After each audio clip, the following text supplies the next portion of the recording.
이사야서는 익숙한 것 같으면서도 참 낯선 말씀입니다. 익숙한 이유는 신약 성경에 가장 많이 나오는 구약의 말씀이 바로 이사야서이기 때문입니다. 참 놀랍게도 다른 모든 선지서를 포함한 것보다 더 많이 나옵니다. 그래서인지 몰라도 우리가 신약 본문에 관한 설교를 들을 때 이사야서에 대한 말씀을 꽤 자주 듣게 됩니다. 그리고 낯선 이유는 솔직히 말씀드리면 우리가 이사야서를 거의 읽지 않기 때문입니다. 거의 안 읽죠. 설사 읽는다 하더라도 분량도 많고요, 내용도 복잡합니다. 그리고 심지어 읽으면 읽을수록 의외로 정리가 안 되고 헷갈리는 게 바로 이사야서의 말씀입니다. 그러면 이 낯선 말씀을 잘 이해해야 하는데 이 말씀을 이해하기 위해서는 무엇이 필요할까요? 가장 먼저 필요한 것 중에 하나가 바로 이사야서의 역사적 배경입니다. 예를 들어 이런 겁니다. 우리가 종종 살아가면서 가끔 이해할 수 없는 말과 행동을 하는 분들을 보곤 합니다. 그런데 갑자기 그 사람의 행동이 이해가 될 때가 있습니다. 처음에는 전혀 이해가 되지 않다가 갑자기 그 사람이 왜 그렇게 하는지 이해가 될 때가 있습니다. 언제입니까? 그 사람이 어떤 삶을 살아왔는지 들으면 이해가 됩니다. 아, 저 사람이 저렇게 힘든 인생을 살았으니까, 저런 일을 겪었으니까 이런 말과 행동을 하는구나. 이사야서도 마찬가지입니다. 이런 의미에서 이사야서 또한 배경을 알아야 하는데요, 이사야서가 어려운 이유 중에 하나가 바로 이 배경의 범위가 너무 넓고 복잡하다라는 것입니다. 그래서 오늘은 이것을 다 다룰 수는 없고 오늘 본문과 관련된 일부의 배경만 알아보도록 하겠습니다. 때는 기원전 739년에서 701년 사이의 일입니다. 무려 지금으로부터 2800년 전의 일입니다. 기원전 739년에서 701년 사이의 시기, 약 40년의 기간입니다. 이 시기는 아수르라 불리는 제국의 마지막 전성기였습니다. 아수르의 마지막 전성기다. 이 마지막 전성기라는 것은 그 전에 뭔가 힘이 빠져 있을 때가 있었다라는 이야기죠. 마지막 전성기니까 그 전에는 힘이 빠진 시기가 있는 겁니다. 그게 기원전 823년에서 745년인데요 약 80년의 기간입니다. 이 80여 년의 기간 동안 아수르의 공백기가 있습니다. 즉 40년간의 마지막 전성기 전에 80년간의 공백기가 있는 겁니다. 이때는 과거에 아수르의 위대한 황제들이 정복했던 땅을 유지할 수 없었던 기간입니다. 예전에 다 정복했다가 공백기가 오니까 그 땅을 다 못 다스리는 겁니다. 이 공백기 기간 동안 아수르의 국력이 약화됐고 이로 인해 주변의 이웃 나라들이 아수르의 지배에서 벗어나게 됩니다. 멀리 있는 이웃 나라일수록 더 자유를 빨리 찾는 겁니다. 이런 혜택 아닌 혜택을 당연히 우리의 남유다와 북이스라엘도 누리게 됩니다. 이 시기의 두 왕국은 솔로몬 시대 이래로 누려보지 못한 평화와 번영을 누리게 됩니다. 그런데 이 평화와 번영은 두 왕국에게 한 가지 치명적인 착각을 일으킵니다. 어떤 착각이냐? 우리가 이렇게 잘 살고 있는 거 보니 하나님께서 우리를 기뻐하신다입니다. 만약 하나님이 우리를 기뻐하시지 않았다면 이런 번영도 없었을 것이라고 생각하는 겁니다. 심각한 착각이죠. 본인이 잘해서 그런 게 아니라 사실은 아수르가 못해서 그런 건데 그런 심각한 착각을 하는 겁니다.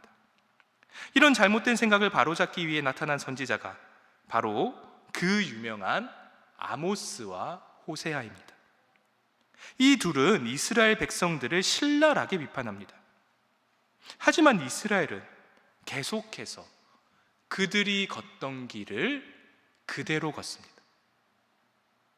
아모스와 호세아가 그렇게 선포하는데, 그렇게 살지 말라고 하는데 전혀 아랑곳하지 않고 그대로 자신의 길을 걷는 겁니다. 그러면 그 길이 어떤 길이냐? 자신을 구한 여호와를 잊고 하나님을 잊고 풍요를 상징하는 이방신들을 섬기는 길입니다. 영적인 간음을 하는 겁니다. 그리고 육적인 음행도 하고요, 거기에 약한 이들을 아무렇지도 않게 학대합니다. 이런 행동을 하면서도 하나님께 용납을 받을 수 있다라고 생각하는 이스라엘이 참 놀라우면서도 우리 자신의 모습을 바라볼 때 한편으로 이해가 되기도 합니다. 우리도 똑같죠.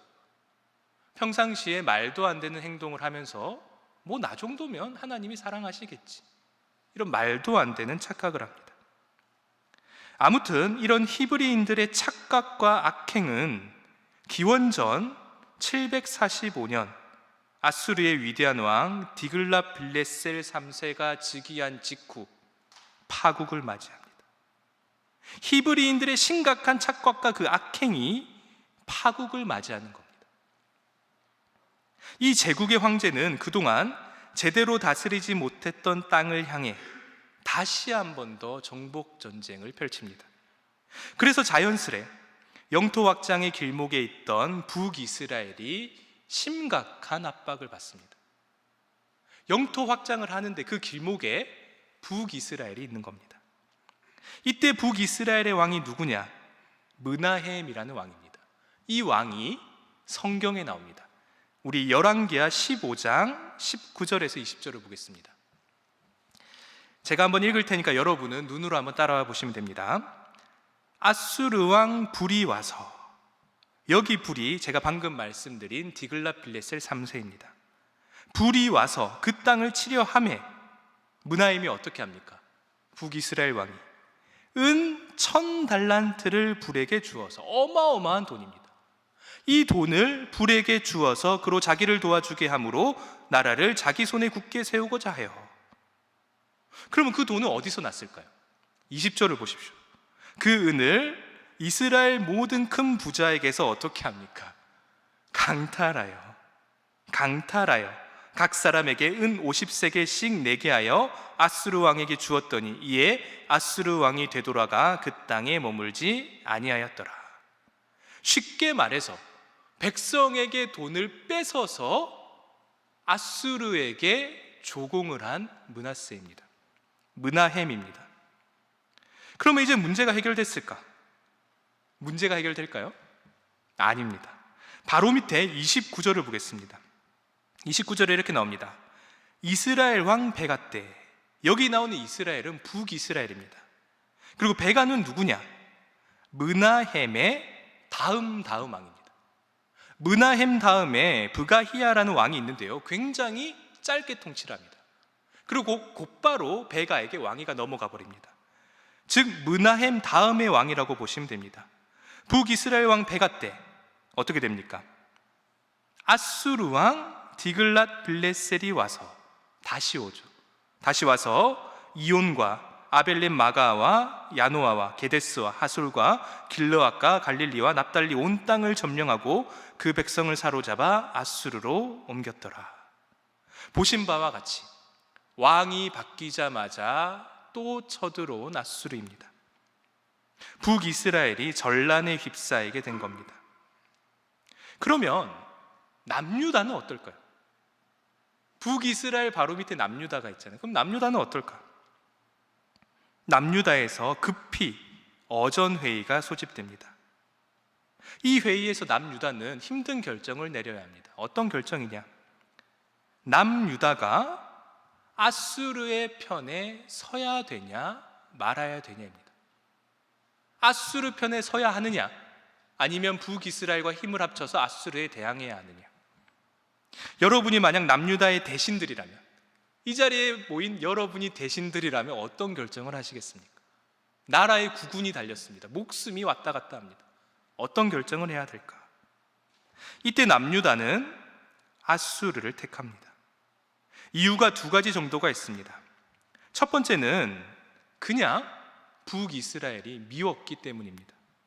우리 모두가 알다시피 솔로몬이 죽고 나서 남유다와 북이스라엘이 분열됩니다. 이렇게 분열이 될 때 어떻게 분열이 되냐면 남유다가 북이스라엘에 비해서 세력을 덜 가져갑니다. 세력이 열세인 겁니다. 북이스라엘이 더 센 겁니다. 그런데 어느 날 아수르가 그런 북이스라엘을 이기고 있습니다. 그러니까 이 기회에 북이스라엘을 없애버렸으면 좋겠다라고 생각한 겁니다. 이게 첫 번째 이유입니다. 그리고 두 번째 이유는 아수르가 북이스라엘을 멸망시키기 전에 아수르에게 붙어야지만 그나마 희망이 있다라고 생각했기 때문입니다. 서로 한참 싸울 때 아수르의 손을 잡아줘야 아수르가 자신을 좋게 생각할 거 아닙니까? 전쟁이 끝나고 그때 아수르에게 붙으면 어떻게 할까요? 아수르가 봐줄까요? 전혀 봐주지 않을 겁니다. 그러니까 한창 전쟁 중일 때 아수르의 손을 잡아주자라고 생각을 한 겁니다. 그래서 기원전 735년에 아하스라는 사람이 남유다의 왕위에 오르고 곧바로 친아수르 정책을 펼치기 시작합니다. 결국 북이스라엘은 위로는 아수르의 압박을 받고 남으로는 남유다의 압박을 받기 시작한 겁니다. 이처럼 졸지에 앞뒤로 포위당한 격이 된 북이스라엘이 어떻게 할까요? 가만히 있지 않습니다. 가만히 있으면 멸망이잖아요. 가만히 있지를 않는 겁니다. 어떻게 하냐? 아람과 동맹을 맺은 다음에 남유다 왕 아하스가 즉위한 그 해에 곧바로 남유다로 진격을 합니다. 시간이 없는 겁니다. 둘이 손을 잡고 자기에게 오면 큰일 나니까 먼저 남유다를 성공을 하는 겁니다. 이에 화들짝 놀란 아하스가 아수르에게 도움을 청합니다. 그 부분이 열왕기하 16장 7절에 나옵니다. 우리 16장 7절을 보겠습니다. 이렇게 나옵니다.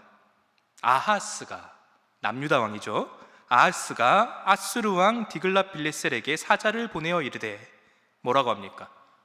나는 왕의 신보기요 왕의 아들이라. 말이 됩니까? 남유다가 어떤 나라입니까? 하나님을 섬기는 나라입니다. 하나님의 백성입니다.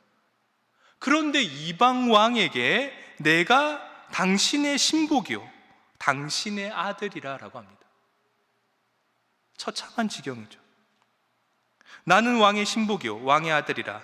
이제 아람 왕과 이스라엘 왕이 나를 친히 청하건대 올라와 그 손에서 나를 구원하소서 하고. 여러분, 남유다가 이 순간 누구를 의지해야 합니까? 아수르를 의지해야 합니까? 아니면 아람입니까? 아니면 북이스라엘입니까? 남유다가 참으로 의지해야 할 존재가 누군가? 이 위기를 어떻게 돌파해야 합니까? 여기까지가 이사야서의 뒤에 존재하는 역사적 배경의 일부분입니다. 한 줄로 요약하면 강대국 아수르의 위협과 이스라엘의 위기입니다. 그러면 이러한 역사적 사건들을 선지자 이사야는 어떻게 바라봤을까요? 자, 우리 이사야 1장 1절을 다 같이 한번 읽어보겠습니다. 1장 1절입니다. 시작. 유다 왕 우시야와 이사야가 유다와 예루살렘에 관하여 본 계시라. 아멘. 보통 히브리어 성경은 늘 말씀의 가장 앞에 나오는 단어로 제목을 삼습니다. 그러면 이사야서에서 가장 앞에 나오는 단어가 뭘까요? 뭐가 이사야서의 본래 제목일까? 오늘 설교 제목인 이사야의 묵시입니다. 이사야의 묵시라. 이러고 오늘 본문이 쭉 진행이 됩니다. 이 이사야의 묵시로 불리는 이사야서는 크게 두 부분으로 나뉩니다. 첫 번째 부분은 1장에서 39장인데요 여기서는 필연적인 심판에 대해 나옵니다. 반드시 너희는 심판받을 것이다입니다. 이게 1장에서 39장까지의 내용입니다. 그리고 두 번째 부분은 40장에서 66장인데요 여기서는 필연적인 회복에 대한 말씀이 나옵니다. 너희는 반드시 회복을 받을 것이다입니다. 그리고 이 전체가 이사야 1장에서 5장에 녹아 들어가 있습니다. 즉 이사야 1장에서 5장은 이사야 전체의 서론이라고 볼 수 있습니다. 그리고 이 서론 1장에서 5장의 서론이 바로 오늘 우리가 보는 이사야 1장의 말씀입니다. 그래서 이 이사야 1장을 보면 이사야 전체를 한눈에 내려다볼 수 있습니다. 이제 본격적으로 본문에 대해 살펴보겠습니다. 이미 말씀을 드린데요, 이사야서의 말씀은 이사야의 묵시입니다. 묵시가 뭘까요? 이 묵시는 원어로 하존이라고 하는데요, 이 하존은 하자라는 동사의 명사형입니다. 하존이 명사고 하자가 동사인 겁니다. 이 하자라는 동사는 뭔가를 응시하는데 그냥 멍하니 바라보는 게 아니라 어떤 관점을 가지고 분석적으로 보는 겁니다. 그러면 어떤 관점으로 무엇을 분석적으로 보느냐? 하나님의 관점으로 인간의 역사를 분석합니다. 하나님의 관점으로 인간의 역사를 분석한다. 그리고 그런 과정을 거쳐서 현실을 다시 재구성해서 선포하는 게 예언자의 묵시, 즉 하존입니다. 그래서 하존은, 즉 묵시는 우리에게 일어난 재난이나 위기들을 인간의 시선이 아니라 하나님의 시선으로 해석해 놓은 해설들입니다. 그런 의미에서 묵시는 하나님의 시선이기에 하나님의 것이 포함되고요, 동시에 이 땅에서 벌어지는 인간의 역사에 대한 시선이기에 우리 인간의 일과도 괴리되지 않습니다. 즉 묵시는 하나님과 인간 모두를 포함하는 시선입니다. 그러면 과연 하나님의 사람이자 선지자였던 이사야는 당시의 역사, 즉 방금 말씀드린 이스라엘의 행태를 바라보며 어떤 묵시를 외칠까요? 우리 2절을 다 같이 한번 읽어보겠습니다. 2절입니다. 시작. 하늘이여 들으라, 땅이여 귀를 기울이라. 그들이 나를 거역하였도다. 아멘. 먼저 2절 초반을 보시면 하늘과 땅이라는 단어가 나옵니다. 전형적인 신명기의 언어입니다. 우리에게는 익숙하지 않지만 당시 이스라엘 백성들에게는 너무나 익숙한 단어와 말투들입니다. 잠시 신명기 32장 1절을 보겠습니다. 32장 1절 초반을 보십시오. 누가 나옵니까? 바로 하늘이요, 하늘이 나오죠. 이 하늘에게 뭐라고 합니까? 귀를 기울이라, 내가 말하리라. 또 누가 나옵니까? 땅이 나오죠. 땅은 내 입의 말을 어떻게 알아? 들을지어다. 오늘 본문과 거의 똑같죠. 그리고 30장 19절을 보겠습니다. 30장 19절입니다. 내가 오늘 누구를 부릅니까? 하늘과 땅을 불러. 왜 부릅니까? 너희에게 뭐를 삼는다? 증거를 삼노라. 내가 생명과 사망과 복과 저주를 내 앞에 두었은지. 이게 뭐냐면 하나님과 이스라엘이 언약을 맺는 장면입니다. 저 옛날 모세와 여호수아의 때에 하나님과 이스라엘 사이에 준엄한 약속이 있었고, 오늘 본문에서 이제 그 약속을 정산할 때가 된 겁니다.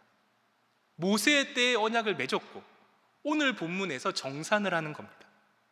그리고 그 정산을 위해 당시 증인이었던 하늘과 땅이 다시 한 번 더 하나님 앞에 소환되는 겁니다.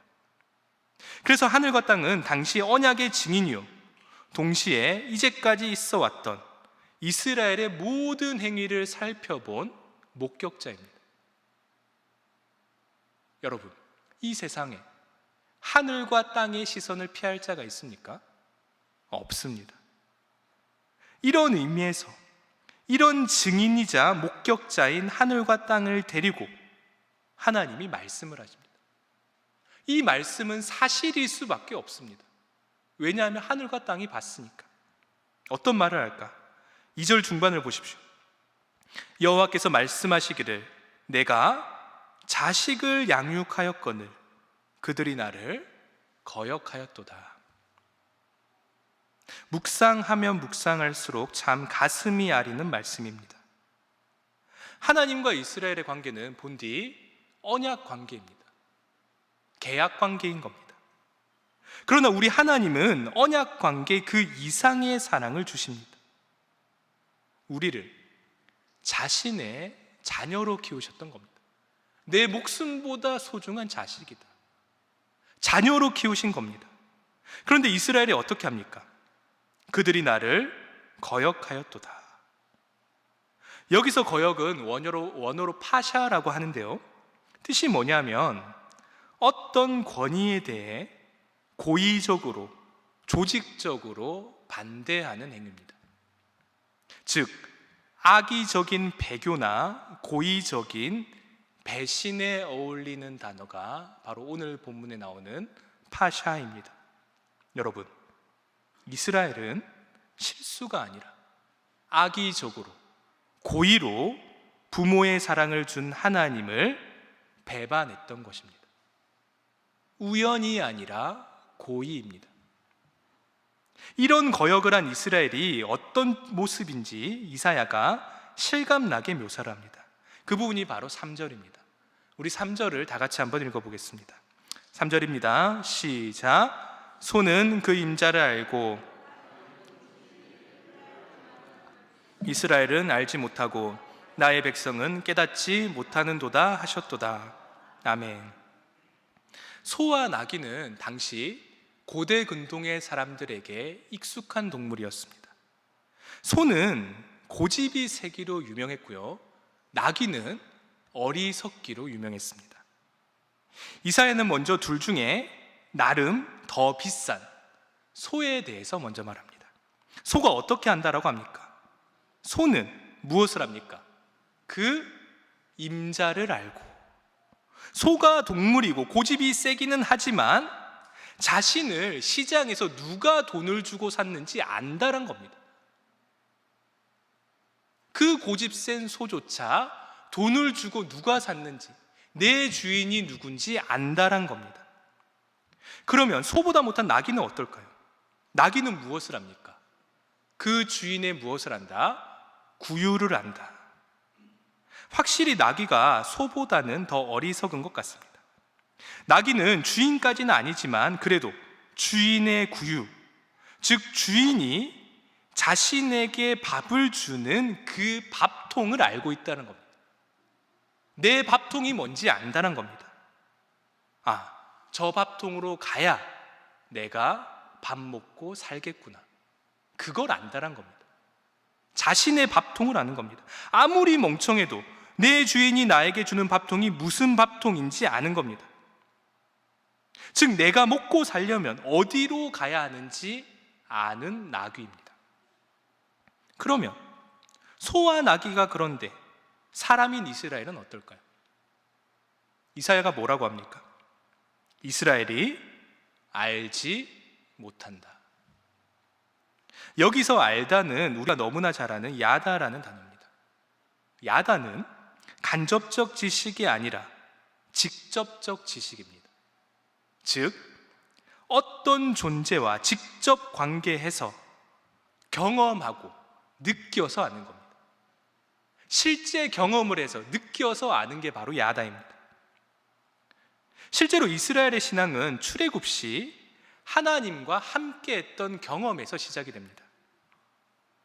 즉, 하나님께서는 자신과의 관계를 통해 자신을 보여주시는 분이고, 이스라엘은 이미 그런 하나님을 역사를 통해 알고 있는 겁니다. 이게 중요한 부분입니다. 이스라엘은 이미 역사를 통해 하나님을 알고 있습니다. 그런데 이사야가 단언합니다. 이스라엘이 하나님을 알지 못한다. 이게 무슨 뜻일까요? 무엇을 암시합니까? 오늘 본문에 나오는 이스라엘의 무지가 단순한 무지가 아니라는 겁니다.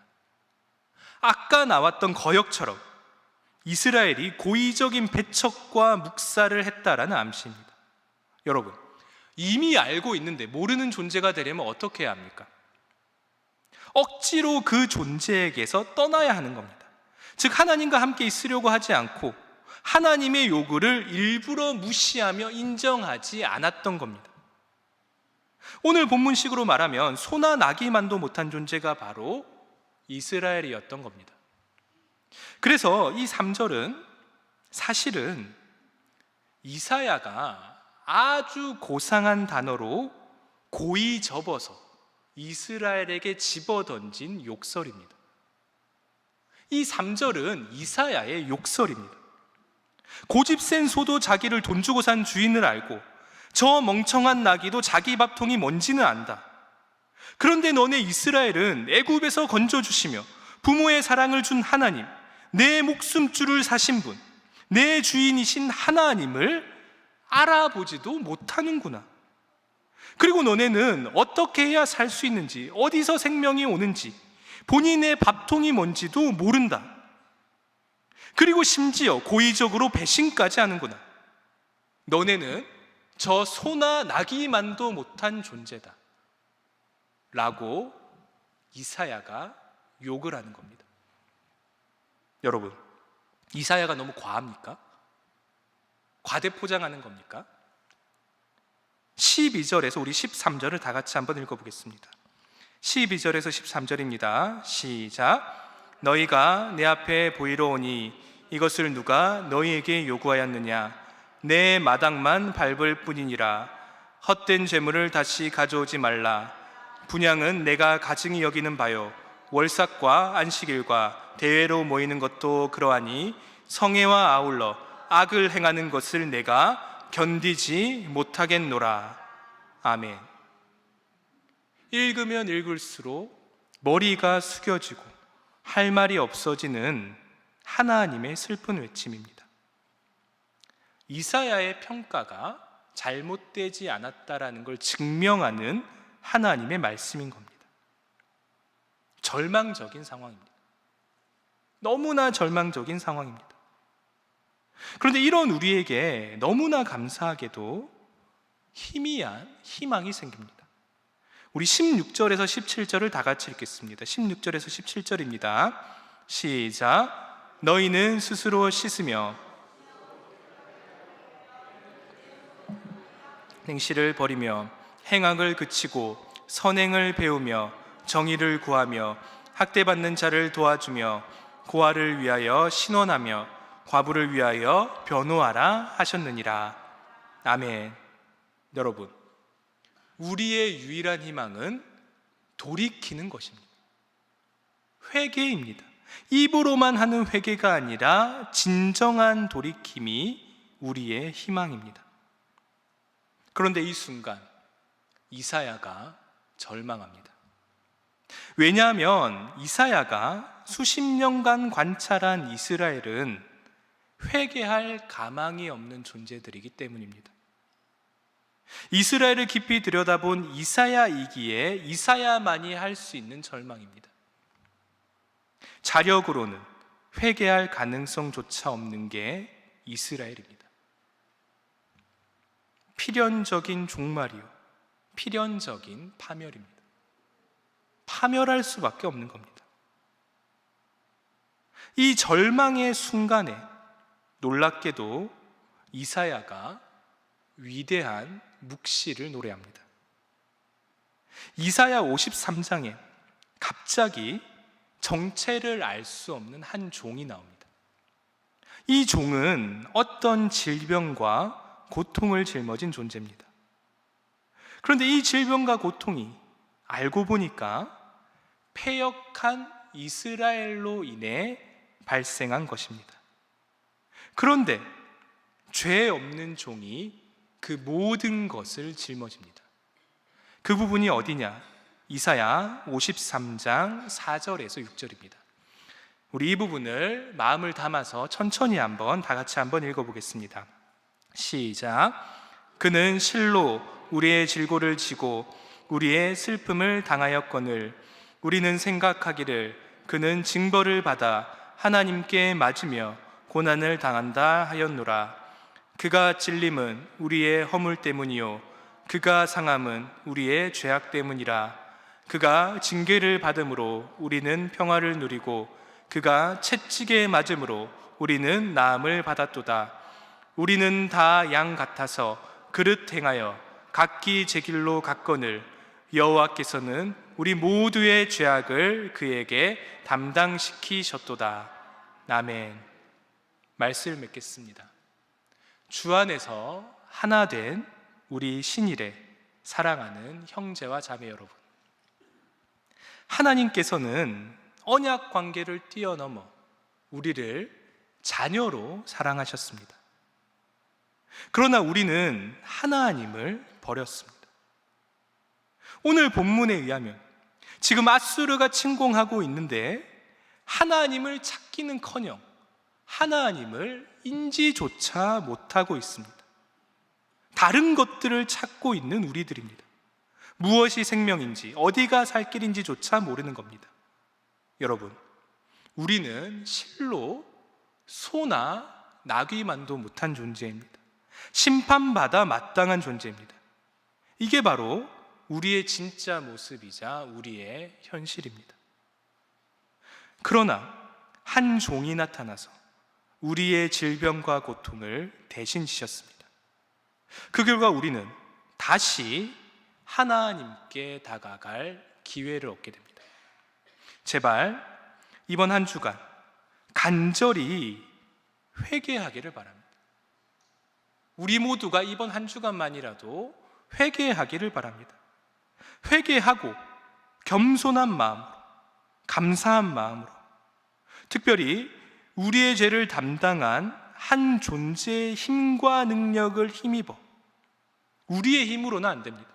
그 존재의 능력과 힘을 힘입어 다시 한 번 더 하나님이 기뻐하시는 일을 할 수 있도록 노력하는 우리 모두가 되기를 진심으로 바랍니다. 기도하겠습니다. 온 세상 천지를 만드시고 섭리하시는 근원의 하나님, 오늘도 저희를 잊지 않으시고 불러주심 감사합니다. 하나님, 오늘 하나님의 준엄한 말씀을 듣고 보았습니다.